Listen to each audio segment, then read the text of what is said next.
Le gouvernement, toujours déterminé à faire face aux préoccupations des populations, volonté une fois de plus affichée au cours du Conseil des ministres ce mercredi 15 février à travers un certain nombre de décisions.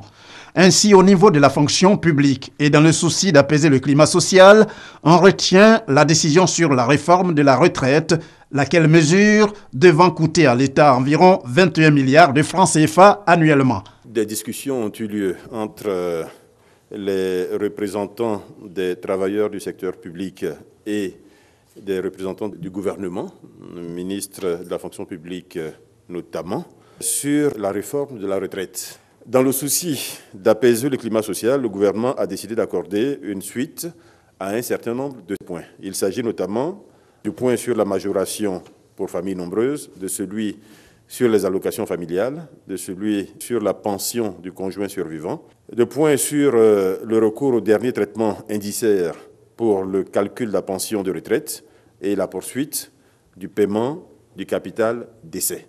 Ces différentes mesures ont pour effet de réintroduire dans le système de gestion des pensions publiques des fonctionnaires et agents de l'État la majoration pour familles nombreuses, les allocations familiales, la pension de conjoint survivant avec effet immédiat, le recours au dernier traitement indiciaire pour le calcul de la pension de retraite et enfin le paiement du capital décès. Il est important d'indiquer que la prise en compte du stock des prestations dites non contributives d'avant 2012 et des nouvelles mesures qui sont prises ici vont représenter un coût moyen annuel de 21 milliards de francs CFA sur la période 2017-2032, période pendant laquelle l'équilibre du système mis en place est observé. S'agissant de l'anacarde, le Conseil informe que la campagne de commercialisation pour l'année 2017 démarre ce jeudi 16 février et le prix fixé pour cette campagne s'élève à 440 francs le kilogramme. Prix plancher obligatoire fixé à 440 francs CFA le kilo aux producteurs pour la noix de cajou bien séchée et bien triée, ne comportant aucune matière étrangère. Donc prix en nette augmentation par rapport à 2015.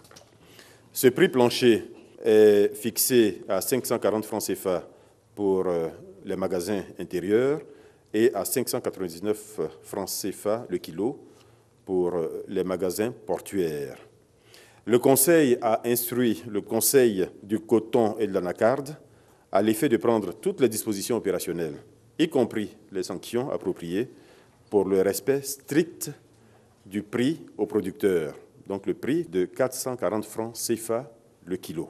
Le Conseil a fixé à la date du 16 février 2017 l'ouverture de la campagne de commercialisation du cajou 2017. En ce qui concerne le cacao, le gouvernement, toujours selon le Conseil, se félicite des efforts poursuivis pour venir à bout de certaines difficultés qui minent la commercialisation de ce produit.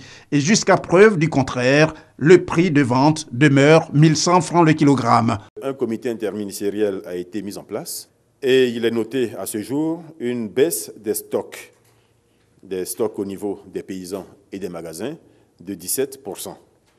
Il est également noté au niveau des ports une amélioration substantielle de l'exportation, une amélioration de 33%. Le comité interministériel, après avoir noté ces évolutions favorables, a instruit le Conseil du café cacao de mettre l'accent sur toutes les zones de production du cacao et en particulier sur les zones frontalières pour que les problèmes résiduels soient résolus de façon à ce qu'un retour à la normale puisse être observé le plus rapidement possible. Une autre mesure, et non des moindres, celle destinée à régler les problèmes de baux administratifs. Une communication a été faite sur les baux et là aussi, des mesures pertinentes sont prises pour permettre de traiter rapidement les arriérés et d'arrêter des modalités donc plus efficaces pour l'avenir. Enfin, le dossier de l'agro-business, le gouvernement s'en préoccupe toujours et ce qui apparaît comme une urgence, c'est le remboursement des souscripteurs sur la base du capital investi. Ce processus de remboursement qui, selon le porte-parole du gouvernement, va démarrer avant la fin de ce mois de février. Aujourd'hui, le gouvernement dispose d'un grand nombre d'informations sur ce dossier. Le gouvernement a pris le parti de traiter cette question dans l'intérêt des souscripteurs et dans l'intérêt du système financier de notre pays. Le gouvernement est donc prêt à ce jour à démarrer les remboursements.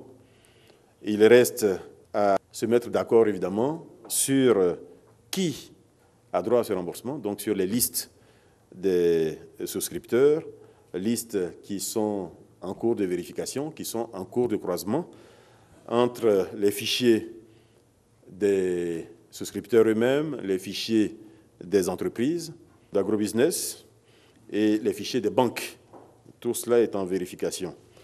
L'objectif, c'est d'arriver à démarrer avant la fin du mois de février les remboursements et faire en sorte que cela se fasse le plus rapidement possible. J'insiste pour dire que les remboursements se feront sur la base du capital investi, dans la mesure, évidemment, des soldes qui sont disponibles sur les comptes. Le Conseil des ministres, un rendez-vous hebdomadaire du gouvernement, sauf cas de force majeure. La prochaine réunion est prévue exactement dans une semaine, c'est-à-dire le mercredi 22 février.